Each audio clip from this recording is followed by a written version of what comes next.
Hello dear student, welcome to Gurukul classes में धर्मेंद्र गोस्वामी। जैसा पता है कि हम यहाँ पे डिस्कस कर रहे हैं लीगल एप्टीट्यूड या फिर लीगल स्टडीज से रिलेटेड इंपॉर्टेंट क्वेश्चन सीरीज को। और चूंकि आपको पता है कि हम यहाँ पे जो भी डिस्कस कर रहे हैं क्वेश्चन को वो चैप्टर वाइज लेकर चल रहे हैं, और इसमें हमारा पहला चैप्टर चल रहा है भारतीय संविधान, और भारतीय संविधान से रिलेटेड यहाँ पे क्वेश्चन आपको कराए जा रहे हैं। मे बी ये हमारा लास्ट पार्ट रहेगा फिलहाल भारतीय संविधान से। हाँ, अगर आपको भारतीय संविधान से रिलेटेड और भी क्वेश्चन को देखने हैं और डिटेल में पढ़ना है तो जो भी यहाँ वीडियोज आपको दी गई है आपका पॉलिटिकल साइंस या सिविक्स के नाम पर, उसमें भारतीय संविधान से रिलेटेड ही बहुत ढेर सारे क्वेश्चंस कराए गए हैं, तो आप उन वीडियोस को भी जरूर देखें। अगर आपने देखिए एलएलबी या फिर बीए एलएलबी के लिए अप्लाई कर रहे हैं तो आपके लिए क्या करना है, भारतीय संविधान को तो पढ़ना ही है, उसके अलावा और भी लीगल एप्टीट्यूड से जो अलग अलग जो बहुत ढेर सारे चैप्टर हैं उनको भी पढ़ना है, वो सारी चीज़ें कवर कराई जाएंगी। उसके अलावा आपको आता है एक जीके का पोर्शन। देखिए जीके के पोर्शन में आपको हिस्ट्री भी उसमें मिक्स करके रहता है, आपका हिस्ट्री रहेगा, पॉलिटिकल साइंस भी रहेगा, उसमें आपका जियोग्राफी भी रहेगा। और पिछली बार जो क्वेश्चन पूछे गए थे वो वर्ल्ड जियोग्राफी से ज़्यादा क्वेश्चन पूछे गए थे, ठीक, जियोग्राफी भी हो गया। उसके अलावा सोशोलॉजी के भी क्वेश्चन। देखिए जो कोई भी क्वेश्चन अगर किसी भी संप्रदाय धर्म से या किसी चीज़ से अगर रिलेटेड है, देश से, संविधान से या किसी जनजाति समूह से, तो ये सारे क्वेश्चन आप जनरल अवेयरनेस के क्वेश्चन में पूछे जाते हैं। उसके अलावा करंट अफेयर के भी क्वेश्चन आते हैं। तो ये सारी चीज़ों को ओवरऑल मिलाकर आपको पढ़ना है। और याद रखिएगा मैथ के भी आपके 4 से 5 क्वेश्चन पूछे जा सकते हैं, जर्नल मैथ। तो ये सारी चीज़ें आपको पढ़ना है, और रीजनिंग तो आएगा ही, है ना। तो चलिए यहाँ पे 1 बाय 1 एक एक क्वेश्चन को अभी डिस्कस करना शुरू करते हैं। ये सारी चीज़ें आप देखेंगे सिलेबस में आपको सारी चीज़ें मिल जाएगी कि क्या क्या चीज़ें आपको पढ़नी है, क्या क्या चीज़ें नहीं है, ठीक। अभी फिलहाल हम आ जाएंगे अपने पहले क्वेश्चन में। देखिए हमारा पहला क्वेश्चन कह रहा है कि निम्नलिखित, क्वेश्चन हमारा कह रहा है कि निम्नलिखित वादों में से किस वाद में उच्चतम न्यायालय ने यह विनिश्चित किया है कि न्यायिक पुनरावलोकन का क्षेत्र निर्णय लेने की प्रक्रिया में कमी तक सीमित है, न कि निर्णय में। एक बार फिर से क्वेश्चन को समझ लीजिए। क्वेश्चन कह रहा है कि निम्नलिखित वादों में से, वाद का मतलब यहाँ जो केसेस हैं, ठीक, ये जितने भी वाद हैं 1 2 3 4 ABCD, कह रहे हैं इनमें से किस वाद में उच्चतम न्यायालय ने यह विनिश्चित किया। उसने उच्चतम न्यायालय ने यह विनिश्चित किया, क्या निश्चित किया है कि मेन लाइन यहाँ से, न्यायिक पुनर्विलोकन का क्षेत्र निर्णय लेने की प्रक्रिया में कमी तक सीमित है, न कि निर्णय में। तो यह जो निर्णय लिया गया है, यह लिया गया है रामेश्वर प्रसाद बनाम भारत संघ वाद में, और रामेश्वर प्रसाद बनाम भारत संघ की बात आई है ऑप्शन नंबर ए में। तो हमारे यहाँ पे ए यहाँ पे राइट आंसर हो जाएगा। फिर देखिए आ जाएंगे, हमारा अगला क्वेश्चन क्या कह रहा है कि मूल कर्तव्य की जो संकल्पना जो ली गई है, जो मूल कर्तव्य जो लिए गए हैं वो कहाँ से लिए गए हैं। तो आपको याद रखना है कि मूल कर्तव्य की जो संकल्पना या फिर जो मूल कर्तव्य की जो अवधारणा या जो लिया गया है, जो सिद्धांत ये लिया गया है भारतीय संविधान में यूएसए के संविधान से, और यूएसएसआर यहाँ यूएसएसआर के संविधान से लिया गया है। और यूएसएसआर की बात देखिए है ऑप्शन नंबर ए में, तो हमारे यहाँ ए राइट आंसर हो जाएगा। आपको याद है कि मूल कर्तव्य की जो संकल्पना जो ली गई है वो यूएसएसआर के संविधान से ली गई है। फिर देखिए हमारा अगला क्वेश्चन क्या कह रहा है कि उच्चतम न्यायालय ने निम्नलिखित मामलों में परामर्श के रूप में अपनी राय दी है। तो किसमें अपनी राय दी है, इसको ना पहले किस पे दिया है, दूसरे नंबर पे किसको दिया है, तीसरे, इसका हमें सीक्वेंस भी बताना है। इसका मतलब कि ये जो भी यहाँ पे ऑप्शन ए 1 2 3 ये जो तीनों ऑप्शन दिए गए हैं, उच्चतम न्यायालय ने इन मामलों में परामर्श तो दिया है, लेकिन पहले किस में दिया है, सेकेंड नंबर पे किस पे दिया है, और थर्ड नंबर पे किसके दिया है, हमें ये बताना है, ठीक। तो देखिए पहला ऑप्शन आया है बेरूबारी वाद। तो बेरूबारी वाद जो है जो 1956 में, ये किस नंबर पे, याद रखिएगा ये सेकंड नंबर पे इसको रखेंगे। इसमें सेकंड नंबर पे इन्होंने क्या दिया था, अपना परामर्श दिया था। अगर सेकंड ये बात करें विशेष न्यायालय विधेयक का मामला जो 1798 में था, मतलब ये जो इस नाम से केस है, इसका निर्णय इसमें कब उन्होंने परामर्श दिया था, तो ये परामर्श दिया था तीसरे नंबर पे, ठीक, इसको तीसरे। और दिल्ली विधि अधिनियम मामला जो 1951 है, अब ये कह रहा है तो इसका सीक्वेंस होगा पहला होगा, ठीक। तो इसका मतलब कि पहले निर्णय किस पे उन्होंने दिया, पहले परामर्श दिया है किस पे, दिल्ली विधि अधिनियम मामले के बारे में। सेकंड नंबर पे किस पे दिया है, बेरूबारी वाद में। और तीसरे नंबर पे किस पे दिया है, वो दिया है विशेष न्यायालय विधेयक के मामले में, ठीक। इसलिए अगर सीक्वेंस देखें तो हमारा सीक्वेंस इसमें बन रहा है 3 1 2। 312 बन रहा है। और 312 की बात देखिए कहाँ आया है, ये है 312 की बात है ऑप्शन नंबर सी में है, तो हमारा यहाँ सी यहाँ पे राइट आंसर हो जाएगा। तो ये आपका सीक्वेंस है, ठीक। तो पहला किस में निर्णय पहले किस में परामर्श दिया था, दिल्ली विधि अधिनियम मामले में, और दूसरे नंबर पे किसको दिया है, वो दिया है बेरूबारीवाद में, और तीसरा नंबर किस पे दिया है, विशेष न्यायालय विधेयक के मामले में, ठीक। तो इसलिए हमारा ऑप्शन नंबर जो सी रहेगा यहाँ पे राइट आंसर रहेगा, क्योंकि यहाँ क्वेश्चन कह रहा था कि उपयुक्त मामलों का सही कालक्रम है, तो हमें सही इसका सीक्वेंस बताना था। तो जो सही सीक्वेंस है इसका जो होगा वो हमारा 312 ही रहेगा, ठीक। फिर आ जाएंगे अपने अगले क्वेश्चन में। हमारा अगला क्वेश्चन कह रहा है कि भारत के उच्चतम न्यायालय के न्यायाधीशों की संख्या में वृद्धि किस प्रकार की जाती है। तो याद रखिएगा, भारत के उच्चतम न्यायालय के न्यायाधीशों की जो संख्या में वृद्धि की जाती है वह की जाती है संसदीय अधिनियम द्वारा। तो संसदीय अधिनियम की वृद्धि के द्वारा इसको की जाती है वृद्धि, और इसलिए आया है संसदीय अधिनियम है ऑप्शन नंबर ए में। तुम्हारे ए ने यहाँ पे राइट आंसर हो जाएगा। आपको याद रखना कि भारत के उच्चतम न्यायालय के न्यायाधीशों की जो संख्या में वृद्धि की जाती है वो संसदीय अधिनियम द्वारा की जाती है, ठीक। फिर आ जाएंगे अपने अगले क्वेश्चन में। देखिए हमारा अगला क्वेश्चन कह रहा है कि उच्चतम न्यायालय के न्यायाधीशों की नियुक्ति की जाती है। तो कैसे की जाती है, कौन करते हैं। देखिए सारे ऑप्शन हमारे बहुत ज़्यादा क्लोज मीनिंग रख रहे हैं, लेकिन जो हमारा सही ऑप्शन होगा वो होगा ऑप्शन नंबर डी। याद रखिएगा, उच्चतम न्यायालय के न्यायाधीशों की जो नियुक्ति की जाती है वो राष्ट्रपति द्वारा उच्चतम न्यायालय और उच्च न्यायालयों के ऐसे न्यायाधीशों जिन्हें वह आवश्यक समझता है तथा भारत के मुख्य न्यायाधीश की राय पर इनकी नियुक्ति की जाती है, जो कि आया है ऑप्शन नंबर डी में। तो हमारे यहाँ पे डी यहाँ पे राइट आंसर हो जाएगा। अब आ जाएंगे अपने अगले क्वेश्चन में। देखिए हमारा अगला क्वेश्चन कह रहा है कि एक मामले में उच्चतम को अपील दी, मतलब इसमें देखिए क्वेश्चन थोड़ा सा यहाँ मिसप्रिंट है। यहाँ में भी जो उच्चतम आया है उच्चतम न्यायालय होना चाहिए था। तो एक मामले में उच्चतम न्यायालय को अपील हो सकेगी यदि इसके अंतर्गत, अब देखिए ऑप्शन ए में क्या है, विधि एक प्रश्न है, या फिर ऑप्शन बी में है विधि एक महत्वपूर्ण प्रश्न है, या फिर ऑप्शन सी है विधि एक सारवान प्रश्न है, या फिर ऑप्शन डी में है विधि एवं तथ्य एक मिश्रित प्रश्न है। तो याद रखिएगा, एक मामले में उच्चतम न्यायालय को अपील हो सकेगी यदि इसके अंतर्गत, उच्चतम अपील हो सकेगी कब हो सकेगी, यदि इसके अंतर्गत विधि एक सारवान प्रश्न है। तो विधि एक सारवान प्रश्न की बात आई ऑप्शन नंबर सी में। हमारे यहाँ सी यहाँ राइट आंसर हो जाएगा। आपको याद रखना है कि एक मामले में उच्चतम को अपील हो सकेगी यदि इसके अंतर्गत विधि एक सारवान प्रश्न है। फिर देखिए आ जाएंगे अपने अगले क्वेश्चन में। हमारा अगला क्वेश्चन कह रहा है कि, देखिए हमारा क्वेश्चन क्या कर रहा है कि उच्चतम न्यायालय द्वारा घोषित विधि भारत राज्य क्षेत्र के भीतर सभी न्यायालयों पर आबद्धकर होगी। निम्नलिखित में कौन अनुच्छेद उपयुक्त विधि के सिद्धांत को प्रतिपादित करता है।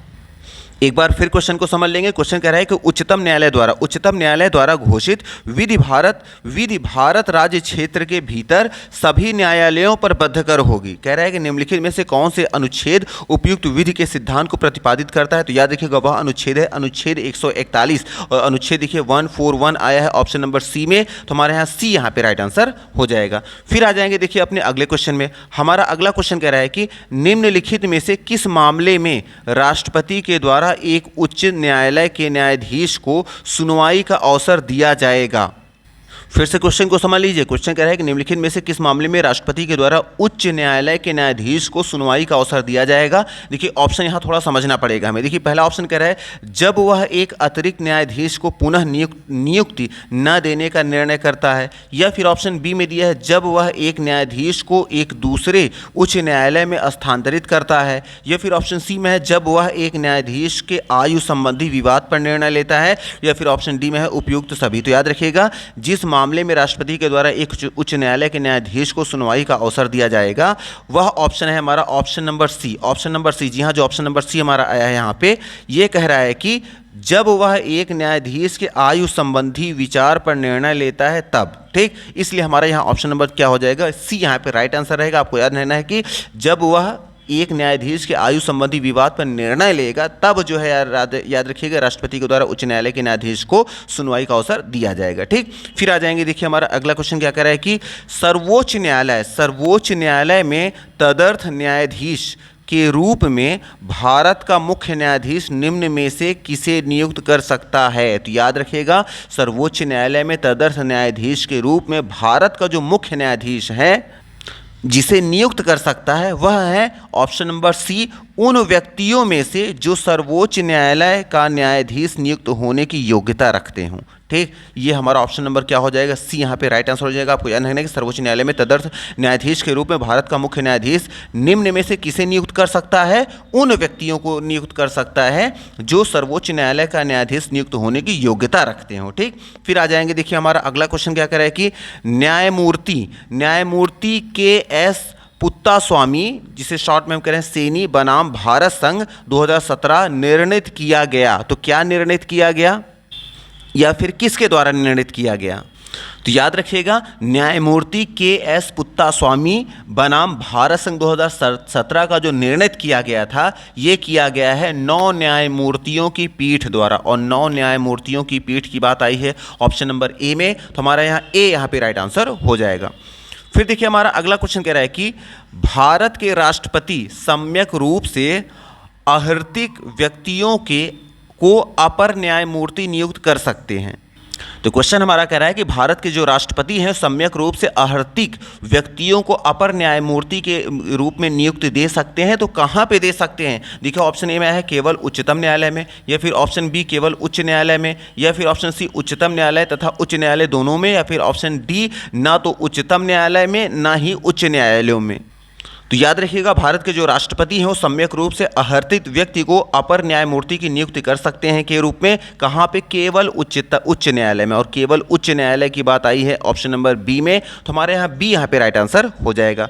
फिर आ जाएंगे अपने अगले क्वेश्चन में। हमारा अगला क्वेश्चन कह रहा है कि निम्न में क्या एक परंपरागत विधि वेत्ता जो न तो अधिवक्ता रहा हो और ना ही न्यायिक अधिकारी रहा हो, इलाहाबाद उच्च न्यायालय का न्यायाधीश नियुक्त किया जा सकता है? तो क्वेश्चन क्या कह रहा है? क्वेश्चन कह रहा है निम्न में करना, जो भी नीचे दिए गए ऑप्शन दिए गए हैं, ये क्वेश्चन हमसे पूछा जा रहा है कि क्या एक परंपरागत विधिवेत्ता जो न तो अधिवक्ता रहा हो और ना ही न्यायिक अधिकारी रहा हो, ऐसे इंसान को क्या इलाहाबाद उच्च न्यायालय का न्यायाधीश नियुक्त किया जा सकता है या नहीं? तो याद रखिएगा, नहीं नियुक्त किया जा सकता, और नहीं की बात आई है ऑप्शन नंबर ए में। तो हमारे यहाँ ए यहाँ पे राइट आंसर हो जाएगा। फिर देखिए आ जाएंगे, हमारा अगला क्वेश्चन क्या कह रहा है? हमारा अगला क्वेश्चन कह रहा है कि कथन, देखिए कथन क्या कह रहा है कि जो प्रत्यक्षतः नहीं किया जा सकता है वह अप्रत्यक्षतः भी नहीं किया जा सकता है। कह रहा है कि किस सिद्धांत से संबंधित यह बात है? इसका मतलब कह रहा है कि जो प्रत्यक्ष रूप में नहीं किया जा सकता उसे अप्रत्यक्ष रूप में भी नहीं किया जा सकता। यह जो कथन है ये किस सिद्धांत से संबंधित है? तो यह जिस सिद्धांत से संबंधित है वह है आभासी विधायन का सिद्धांत, और आभासी देखिए विधायन का सिद्धांत है ऑप्शन नंबर डी में। तो हमारे यहाँ डी यहाँ पे राइट आंसर हो जाएगा। आपको याद रखना है कि यह कथन जो प्रत्यक्षतः नहीं किया जा सकता वह अप्रत्यक्षतः भी नहीं किया जा सकता। यह जिस सिद्धांत से संबंधित है वह सिद्धांत है आभासी विधायन का सिद्धांत। ठीक, फिर आ जाएंगे अपने अगले क्वेश्चन में। हमारा अगला क्वेश्चन कह रहा है कि सर्वोच्च न्यायालय द्वारा निम्नलिखित में से किस मामले में यह धारित किया गया कि फुटपाथों पर व्यापार करना एक मूल अधिकार है? तो याद रखिएगा, सर्वोच्च न्यायालय के द्वारा जिस मामले में यह धारित किया गया कि फुटपाथ पर व्यापार करना एक मूल अधिकार है, यह जिस वाद में बोला गया था, ये निर्णय लिया गया, वह सोदन सिंह बनाम न्यू दिल्ली म्यूनिसिपल कमेटी, यह जो आया इस वाद के द्वारा ये बोला गया, ये इस वाद के दौरान ये निर्णय लिया गया, इसलिए हमारा ऑप्शन नंबर जो डी होगा यहाँ पे राइट आंसर हो जाएगा। फिर आ जाएंगे अपने अगले क्वेश्चन में। देखिए हमारा अगला क्वेश्चन क्या कह रहा है कि लड़का 21 वर्ष और लड़की 18 वर्ष की विवाह योग्य आयु विभेद है। तो याद रखिएगा, लड़के की उम्र जो होगी 21 वर्ष और लड़की की 18 वर्ष होगी। विवाह के योग्य आयु के जो विभेद से है, जो रिलेशन है, वो है ऑप्शन नंबर बी, संविधान के अनुच्छेद 14 का उल्लंघन नहीं होता है इससे। जो हमारा ऑप्शन दिया गया है ऑप्शन नंबर बी यहाँ पे राइट आंसर हो जाएगा। आपको याद रहना है कि लड़का 21 वर्ष और लड़की 18 वर्ष की जो विवाह योग्य जो आयु के विभेद से है संबंधित है, वो कौन है? अनुच्छेद, आपका संविधान के अनुच्छेद 14 का उल्लंघन नहीं होता है इसमें, इसलिए ऑप्शन नंबर बी हमारे यहाँ क्या हो जाएगा? राइट आंसर हो जाएगा। फिर देखिए हमारा अगला क्वेश्चन कह रहा है कि आतंकवादियों के मामलों के निर्णय करने में किस प्रक्रिया का अनुसरण करना होता है? देखिए ऑप्शन ए में है विधि द्वारा स्थापित प्रक्रिया, या फिर ऑप्शन बी में है संविधान द्वारा स्थापित प्रक्रिया। तो याद रखिएगा, आतंकवादियों के मामले में निर्णय करने में जिस प्रक्रिया का अनुसरण करना होता है वो विधि के द्वारा स्थापित प्रक्रिया भी होती है और संविधान के द्वारा स्थापित भी प्रक्रिया होती है। इसलिए ऑप्शन नंबर हमारा जो सी होगा, ए और बी दोनों, इसको हम टिक कर देंगे। ठीक, फिर आ जाएंगे, देखिए हमारा अगला क्वेश्चन क्या कर रहा है कि PIL से संबंधित व्यक्ति हैं तो कौन है। देखिए ऑप्शन ए में है न्यायाधीश भगवती, ऑप्शन बी में है न्यायाधीश RA मिश्रा, ऑप्शन सी में है न्यायाधीश वेंकट चेलैया, या ऑप्शन डी में है उपयुक्त में से कोई भी नहीं। तो याद रखिएगा PIL से संबंधित जो व्यक्ति हैं वह है न्यायाधीश भगवती, और न्यायाधीश भगवती देखिए हैं ऑप्शन नंबर ए में, तो हमारे यहाँ ए यहाँ पे राइट आंसर हो जाएगा। फिर आ जाएंगे अपने अगले क्वेश्चन में। हमारा अगला क्वेश्चन कह रहा है कि भारतीय संविधान के निम्नलिखित में से कौन से अनुच्छेद पर्यावरण के सुधार एवं संरक्षण से संबंधित हैं। तो याद रखिएगा भारतीय संविधान के करें वह अनुच्छेद, भारतीय संविधान का वह अनुच्छेद जो पर्यावरण के सुधार एवं संरक्षण से संबंधित है वह है अनुच्छेद 51 का ए का जी, और साथ ही साथ अनुच्छेद आपका यह है 48 का ए। ये दोनों ही क्या हैं, संबंधित हैं। इसलिए हमारा ऑप्शन जो होगा ऑप्शन नंबर डी यहाँ पे हो जाएगा। ए और बी दोनों हमारे जो होंगे राइट आंसर हो जाएंगे। आपको याद रखना है कि भारतीय संविधान में भारतीय संविधान का वह अनुच्छेद जो पर्यावरण और सुधार और संरक्षण से संबंधित वह अनुच्छेद 51 ए का जी और अनुच्छेद 48 का ए। ठीक, इसलिए हमारा ऑप्शन नंबर डी यहां पे राइट आंसर हो जाएगा।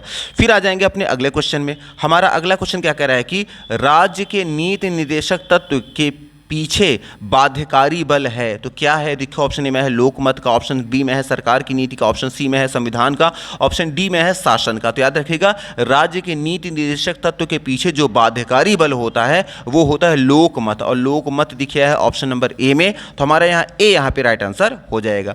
फिर आ जाएंगे आज का हमारा लास्ट क्वेश्चन है। देखिए क्वेश्चन कह रहा है कि राज्य के नीति निर्देशक सिद्धांत क्या हैं। देखिए ऑप्शन ए में है संविधान के निर्माताओं के मुख्य उद्देश्य, या फिर ऑप्शन बी में है ऐसे सिद्धांत हैं जिनके द्वारा राज्य को अच्छा शासन चलाने के निर्देश दिए गए हैं, या फिर ऑप्शन सी में है ऐसे कल्याणकारी राज्य की स्थापना के आदर्श हैं जिन्हें अच्छे विचार के व्यक्तियों द्वारा अपनाया जाना चाहिए, या फिर ऑप्शन डी संविधान के भाग 3 द्वारा लागू ऐसे सामाजिक अधिकार जिनका व्यक्तिगत अधिकार के रूप में अनुमोदन प्राप्त है।